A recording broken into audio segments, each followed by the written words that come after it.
the iconic Casio MDV106, aka the Duro or the Swordfish.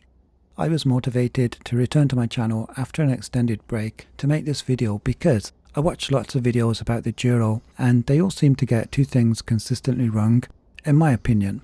I've got 5 in my collection, including one I modded with a ceramic insert and one that you might not recognise.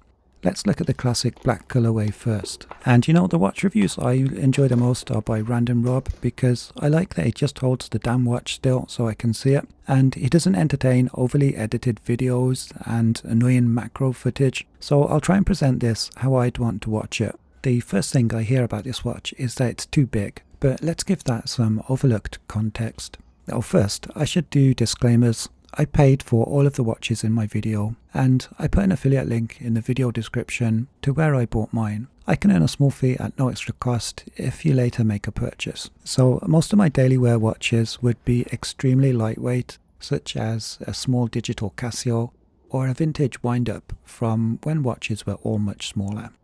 So why am I getting comfort from a 44mm dive watch? The answer is threefold. First, look how flat the caseback is. In contrast, here's the kind of caseback shape you might find on a Seiko or a Citizen dive watch, where the caseback can stick out a lot more. The big chamfers mean the caseback balances on its tiny inner diameter flat middle part. On this one, about 25mm. This dimension on the Casio is around 34mm. That means when I wear the Casio, it doesn't do this or this. It doesn't slip up or down my wrist. The Duro is actually benefiting from its width in this direction and its flatness, keeping it hunkered down on my wrist. Also, this greater contact area means it really clings to my wrist when the metal gets warm, providing more friction to keep it in place. Next, the case height is not much more than 12mm, and then there's the weight, well under 100 grams.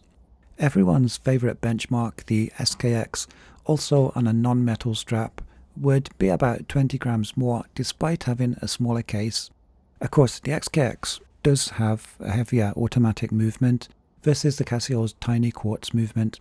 So mostly, you only ever hear watch reviewers talk about the lug-to-lug measurement when they're concentrating on comfort, which I'll do at the end.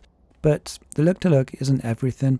So if you really wanted the classic Casio Duro, but were put off by reports of its size, I would say you weren't given the full picture. My wrist is only 7 inches in circumference for your reference, and the Casio wears great. Yes, you get a big watch look when that's what you want, but not the irritancy of wearing a big watch. Moving on to the next thing I think is commonly misrepresented by reviewers is the strap. They report that it's not flexible, but maybe forget whether that's grounded in any reality. The only thing I can figure is that they're just saying what they think they should say because it's often said about some types of straps.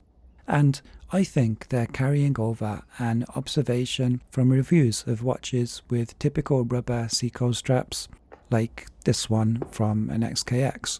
These are notoriously unforgiving, granted, but the Casio MDV106 or MDV107, which is basically the same watch but without the Marlin-logo, both have these resin straps. It's quite thin and very easy to flex. It also benefits from being wide, almost 26mm at the lugs, tapering down to 20mm. This gives you a lot of contact area against your wrist, which also contributes to securing the watch without slippage on your wrist and distributes the weight of the watch over a larger contact area, making it feel even lighter. You might want to change the strap for other reasons, and the pins are very accessible. I think you lose half the iconic appeal of the watch when you change the strap. So most of mine are on the original straps, but I also have some aftermarket straps, and with straps that don't branch out around the lugs like the original Casio strap, you see more of this handsome watch case. For those unfamiliar with the watch, here's the lowdown on the Casio MDV106, a 200-meter dive watch with a nicely proportioned stainless steel case. The case is 44mm across and 12.4mm thick. The lug width is 22, and the lug to lug is around 49mm. The crown is a screw down type. as is the stainless steel caseback. The crystal is mineral and the bezel insert aluminium. Standout features for me are the clean, legible, large dial and lung hands. My favourite colourway is the blue dial watch. It's almost like an ink-like metallic blue with a radial sunburst effect. Its flat caseback keeps it really secure on my wrist. My wrist is 7 inches in circumference and you can see that I wear it on the middle hole. I think these probably should cost double what I paid for mine. I think if they stopped making them, a new old stock watch would cost quite a lot. Let me show you these two that, if you've got a keen eye, you might not have recognised at the beginning. This one was a red and blue bezel insert, the Pepsi insert as it's sometimes known. I don't recommend that you put a ceramic insert in as I did, because though aftermarket sellers will claim that the insert is for the Duro, they're normally not. I had to file the inner and outer diameter for a few hours with a diamond file. This one is for the Japanese market only, which I purchased from the local Japan Amazon store, which they shipped to the UK for me. It's the MDV107 Limited Edition Black. It looks like a regular MDV107, except that there's 2 lines of text above the 6 o'clock indices rather than 1, and fills that space better given that the Marlin logo is omitted from the newer 107 models.